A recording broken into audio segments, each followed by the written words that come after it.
Good evening, students. So I know you people are really worried about your exam, and so am I. So here is a little video for you to make sure that all the basics of Dalit literature are available to you. You know them while you are attempting any question. So these are the very important points for you to remember while you are trying to write an answer on Dalit literature.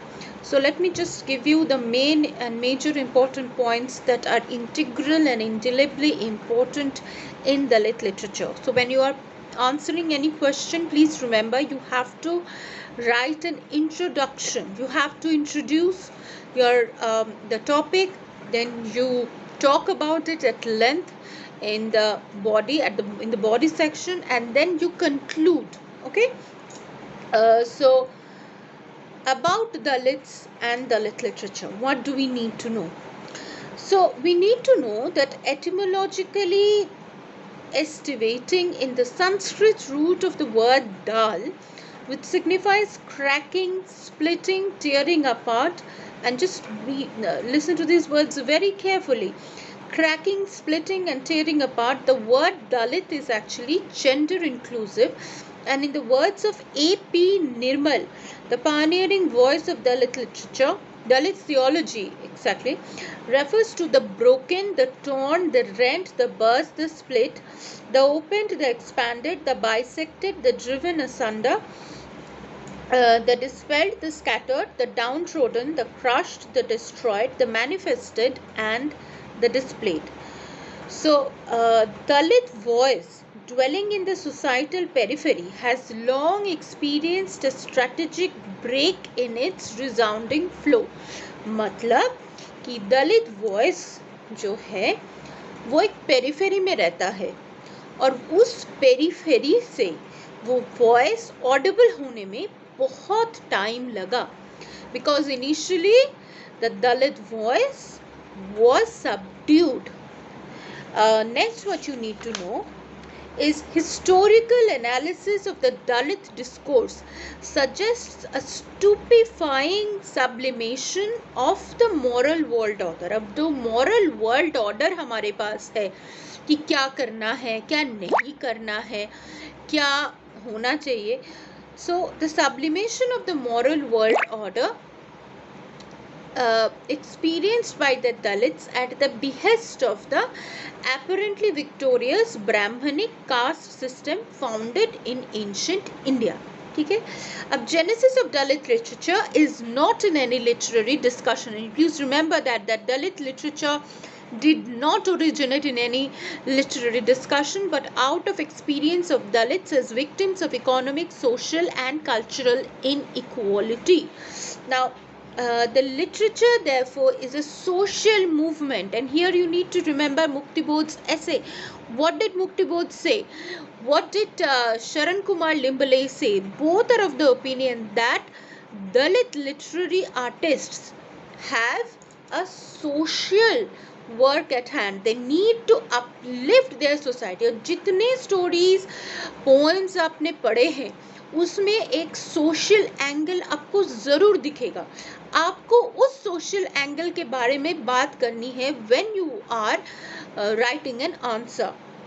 So what would you say? That literature, Dalit literature, is a social movement charged with the ideology to end the discrimination against Dalits and to invoke freedom for all Dalits. Dalit literature is not a simple literary trend but a societal movement. The established Hindu literature in India, where Dalit characters, themes and notions are conspicuous by their absence. So इसीलिए they find it really, the Indian literature that we have at hand, specifically Hindu literature, they think that it doesn't really apply to them क्योंकि उसमें ना major कोई दलित character है, ना major कोई दलित theme है, और अगर थीम्स भी है उसको मेजर प्रॉब्लमेटाइजिंग, मेजर टेक्स्ट के अंदर जो प्रॉब्लमेटाइजिंग हम करते हैं वो नहीं है. इसीलिए and there was also a lack of appreciation for Dalit writers. So that is why they thought that they should have a canon just to themselves. And now the caste system, which is the root of all atrocities. अब caste system क्या कहता है?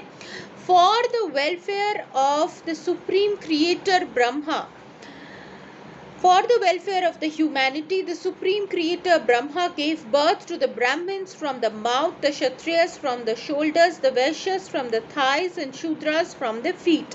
This is from Manu's Code 1 to 31. So if you have a look at Manusmriti, you will see that. अब इसमें और क्या बोलते हैं? That the stringent socio-cultural condition mandated by the traditional caste system was unequivocally linked to the politico-economic hierarchy. Politico-economic, political और economic यार यहाँ बहुत important word है.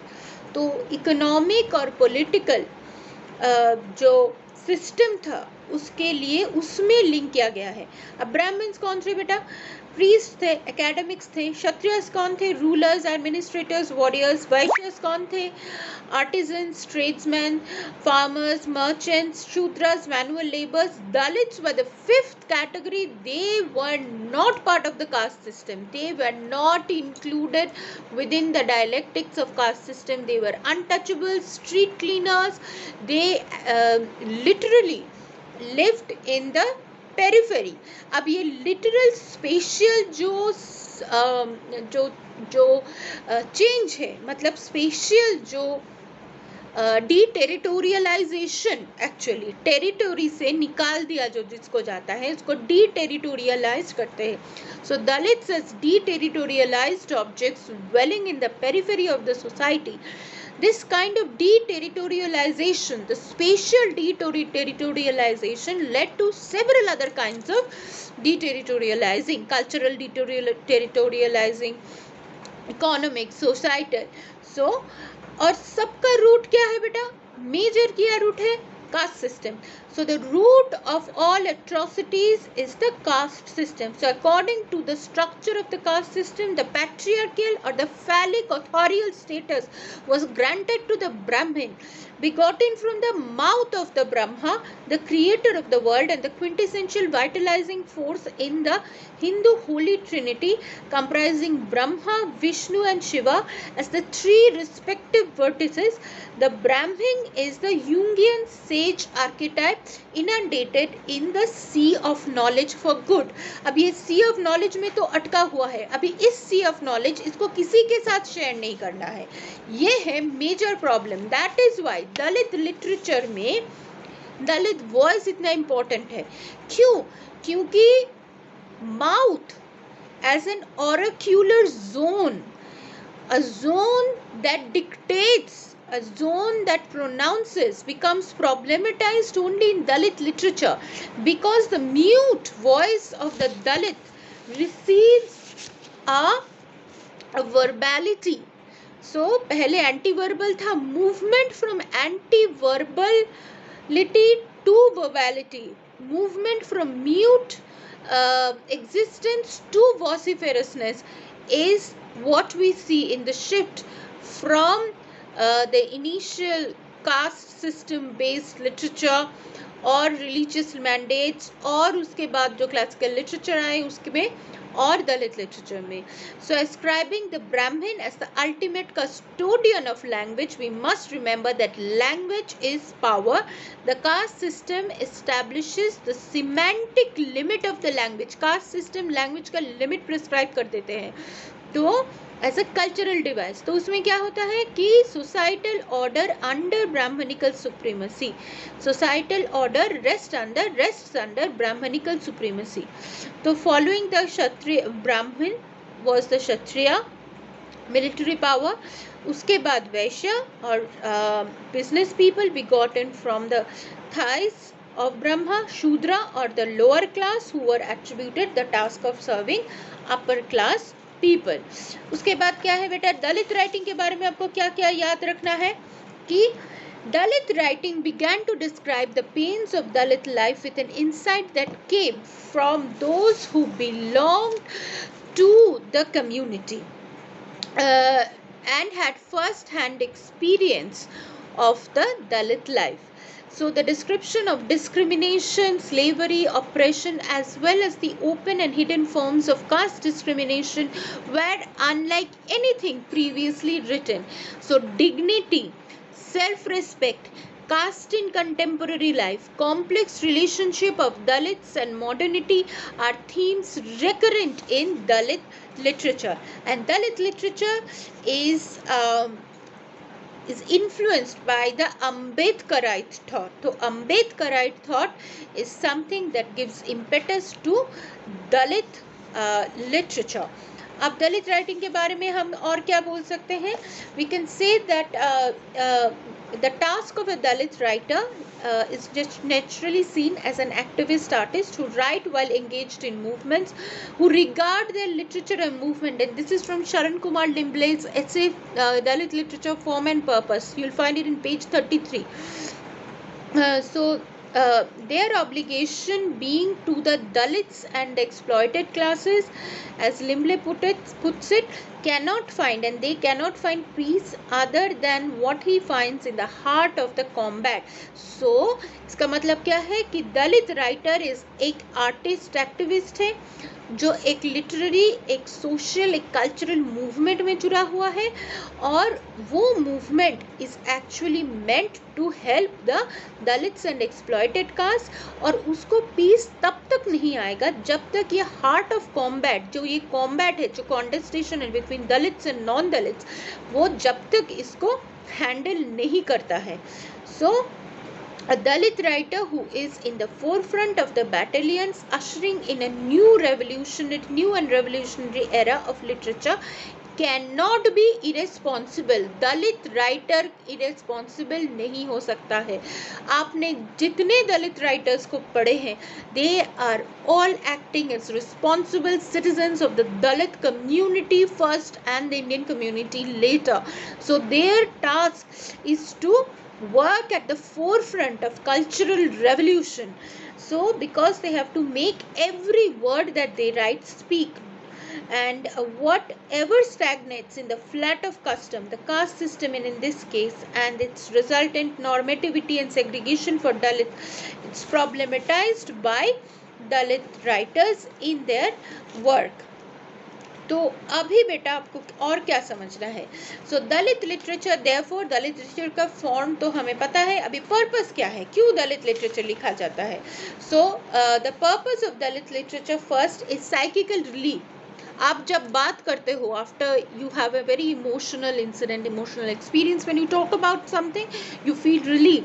So Dalit literature has twofold purpose. First, the psychical relief brought about by sharing the experience, and second, the consciousness it garners in the Dalit society. First, तो Dalit society को conscious बनाना है कि क्या जो ये आपके साथ नॉर्मेटिव ट्रीटमेंट होते हैं, this is not right, you should not accept it, and you should raise your voice against it. So these experience of subjugation need to be problematized. And who problematizes it for the Dalit people?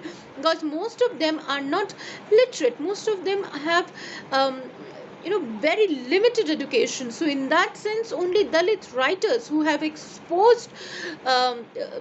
would expose these Dalit people to the dichotomies of life. So Dalit poems concentrate on several images. बहुत सारे images आपको मिलते हैं दलित poems में. First हमने कौन सा image पढ़ा है?